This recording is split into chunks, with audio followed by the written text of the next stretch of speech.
Yeah, well, that's exactly right. But I mean, Sam, and I know we're talking a lot about American politics, but this has such huge implications, I think, for absolutely everything that's going to happen in America. What happens in America always winds up washing up one way or the other here on our shores.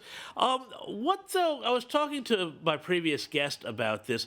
The Democrats have now pulled their ads. They don't want to be seen as to be sort of in bad taste capitalizing on all of the sort of the events of the last 24 hours. But at the same time, you do have to wonder if the Democrats who've campaigned, I'd love to ask your opinion on this, Sam, what you think, where do they go in terms of their messaging when so much of their headline messaging has just been vote Democrat, Trump is Hitler? How do they come up, with a more positive message than that?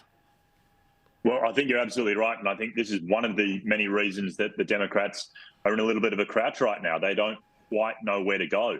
I think Trump's messaging about his speech coming up is interesting, talking about he's going to bring the country together. I think the real opportunity here now for him, not just to capture his base and energise his base. That's done. They're going to be at the polls in their droves. I think there is a chance here for him to capture independents, which up until yesterday, I didn't think was possible. The independents would either stay away or vote Democrat. After, I think, the sympathy and the outpouring of sympathy for President Trump, I think the independents are genuinely up for grabs. So you're absolutely right. I don't have an answer for the Democrats about what they do with their message. The economy is roaring along in America. For but some I think people, because it's running on these. Well, exactly. That was going to be my point. Because it's such a polarized two-speed economy. If you're part of the very lucky groups who have white-collar, tech-based jobs, your stock portfolio is zooming ahead. If you're part of the great unwashed, the rest of us, the 80% of the country, you're not experiencing those gains of the S&P 500 and every other measure that economically in the past has been such terrific predictors of US returning presidents. And I mean, look, that's the same situation here. If you've got shares, you've got investment properties, you're laughing. But if you're just, a wage earner, you're moving backwards. And we've seen that under the Albanese government. But Matt, what do you think, though, Matt Canavan? Because once you start to dig underneath that message, Trump is evil, he's the next Hitler and so on, how much of that is a distraction for the fact that actually their real policies are really, really unpopular because they're about, the green energy stuff that makes everybody's power more expensive. They've got to buy an EV and they can't do the things that they want to do. It's about, open borders, especially on the southern border, which means, a lot of chaos, dysfunction in the cities.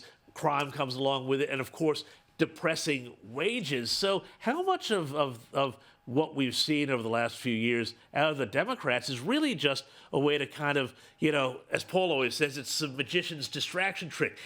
Don't look over here at what we're doing. Look over here at how evil Trump is.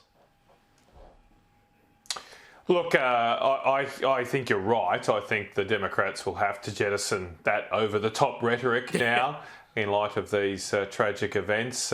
In some senses, it may be a blessing for them because I don't think that sort of microwaved scare campaign from the Russia hoax days is doing that much. It's not very effective. So maybe it's an opportunity for them, but I agree with you. It's probably where do they go? They seem a bit shell-shocked right now.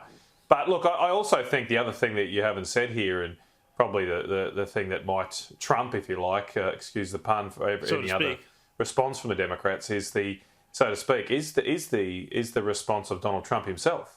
I mean, the Prime Minister was right that it was an attack on democracy, but it was an attack ultimately repelled by the defiance, the resilience and bravery of Donald Trump. I mean, everybody saw that, and pretty much everybody, except your most dyed-in-the-wool activist Democrat, is very impressed with how a man who had just been shot immediately gets up and shows that level of defiance. And that's leadership. It's just right there on your TV screen. And he's running for the leader of the free world. And he's just put in one of the best job interviews you ever could for that. He's shown real leadership.